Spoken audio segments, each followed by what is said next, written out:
रात शांत है। यह एक ऐसी रात है जो रहस्यों से भरी हुई है, जहां हर कोने में कुछ अनजाना छिपा हुआ है। एक अकेला उल्लू हूटिंग कर रहा है। उसकी आवाज इस सन्नाटे को और भी गहरा बना देती है। परछाइयां लंबी हो रही हैं, हमारी तरफ हाथों की तरह बढ़ रही हैं। ये परछाइयां हमें अपने अंदर छिपे रहस्यों की ओर खींचती है। इंसान अपनी सारी तरक्की के बावजूद अंधेरे की ओर खींचे चले जाते हैं, उन रहस्यों की ओर जो हमारी समझ से परे हैं। यह एक अनजानी यात्रा है जो हमें अपनी सीमाओं से परे ले जाती है। हम अनजाने की कहानियों के लिए तरसते हैं, ऐसी कहानियां जो हमारी रीढ़ की हड्डी में कंपकंपी पैदा कर देती हैं। ये कहानियां हमें एक अलग ही दुनिया में ले जाती हैं। टिमटिमाती आग के चारों ओर फुसफुसाते हुए से लेकर नवीनतम हॉरर फिल्म तक, ये कहानियां हमें अपनी गिरफ्त में ले लेती हैं, हमें डराती हैं, और फिर भी हम और अधिक के लिए वापस आते रहते हैं। यह एक ऐसा चक्र है जो कभी खत्म नहीं होता। क्यों?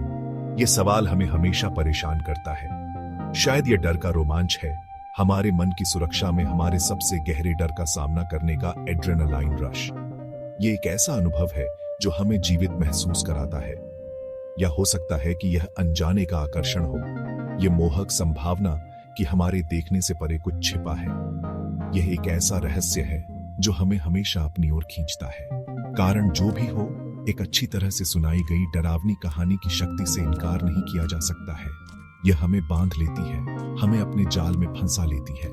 यह हमें दूसरी दुनिया में ले जा सकती है, एक ऐसी दुनिया जहां असंभव संभव हो जाता है और जहां हमारे सबसे बुरे सपने जीवंत हो जाते हैं। यह एक ऐसी यात्रा है जो हमें हमेशा याद रहती है। हम स्वेच्छा से खुद को उन कहानियों के अधीन क्यों करते हैं जो डर, चिंता और भय पैदा करती है? क्या यह केवल रोमांच की खोज है या इसके पीछे कुछ गहरा है? इसका उत्तर स्वयं डर की अजीबोगरीब प्रकृति में निहित है। डर एक जटिल भावना है जो हमें सतर्क और जीवित रहने में मदद करती है। यह एक आदिम भावना है जो हमारे अस्तित्व में ही निहित है, एक उत्तरजीविता तंत्र जिसने सहस्राब्दियों से हमारे पूर्वजों की रक्षा की है। हमारे पूर्वजों ने अपने चारों ओर के खतरों से बचने के लिए इस भावना का उपयोग किया। जब हमारा सामना किसी कथित खतरे से होता है तो हमारा शरीर लड़ने या भागने की स्थिति में चला जाता है। यह प्रतिक्रिया हमें तुरंत कार्रवाई करने के लिए तैयार करती है। हमारा दिल तेजी से धड़कता है, हमारी सांस तेज हो जाती है, हमारी इंद्रियां तेज हो जाती हैं। यह सब हमें खतरे से बचने में मदद करने के लिए होता है। यह शारीरिक प्रतिक्रिया, जबकि वास्तविक खतरे में अप्रिय होती है, एक नियंत्रित वातावरण में अजीब तरह से प्राण पोषक हो सकती है, जैसे डरावनी कहानी पढ़ना। हम जानते हैं कि हम वास्तव में खतरे में नहीं हैं, इसलिए हम इस अनुभव का आनंद ले सकते हैं। डरावनी चीजें हमें वास्तविक जोखिम के बिना इस डर के रोमांच का अनुभव करने देती हैं। यह हमें एक सुरक्षित तरीके से हमारे डर का सामना करने का मौका देती है।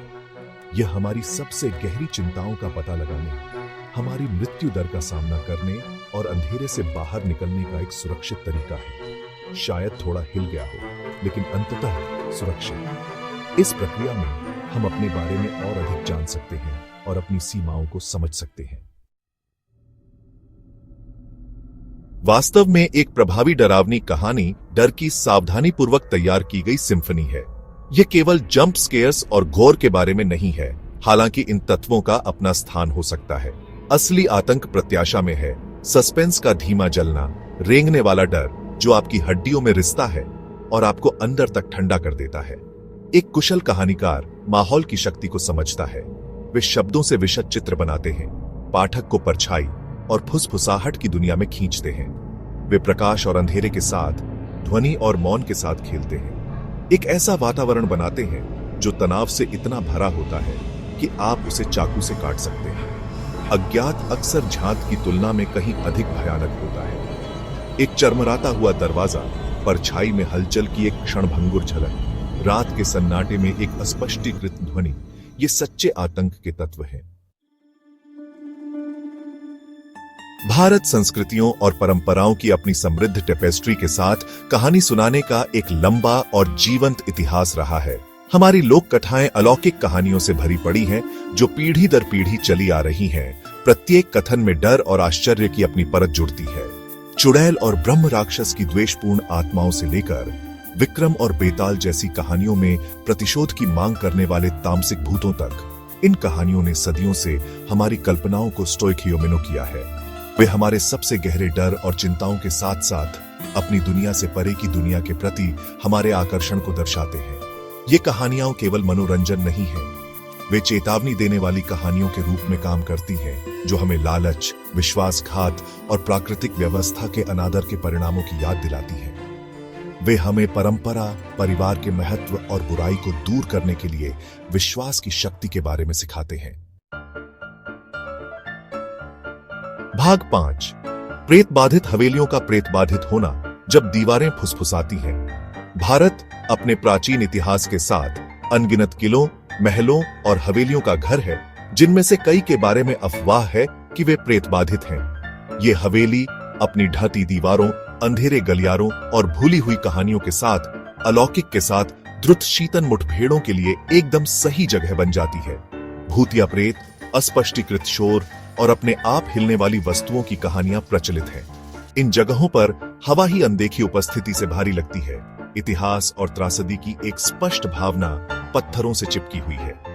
आप भूतों में विश्वास करें या न करें, कल्पना को उत्तेजित करने के लिए इन जगहों की शक्ति से इनकार नहीं किया जा सकता है। तथ्य और कल्पना के बीच की रेखा धुंधली हो जाती है और हम सोचते रह जाते हैं कि क्या कहानियां सिर्फ कहानियां हैं या कुछ और। भाग 6। साधारण में अलौकिक रोजमर्रा की जिंदगी में डर। डर हमेशा ढहती हवेलियों और छायादार जंगलों में नहीं रहता है। कभी कभी यह सांसारिक रोजमर्रा की घटनाएं होती हैं जो एक भयावह बढ़त ले लेती हैं, हमें उनकी साधारणता में परेशान करती है।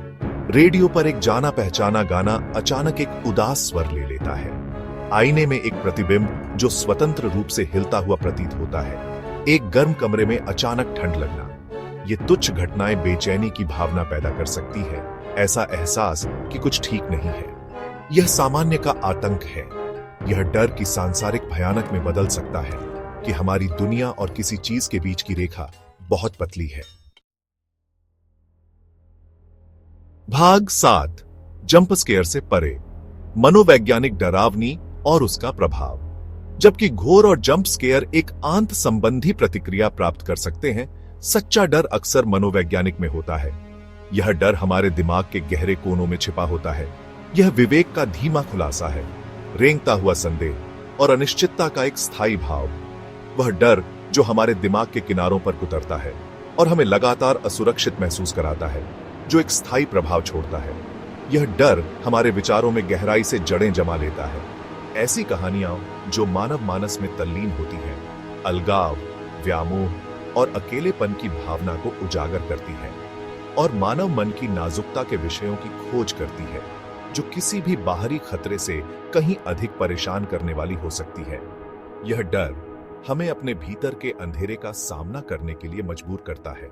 वे हमें अपने भीतर के अंधेरे का सामना करने के लिए मजबूर करते हैं और यह एहसास कि जिन राक्षसों से हम डरते हैं वे हमारे विचार से कहीं ज्यादा करीब हो सकते हैं।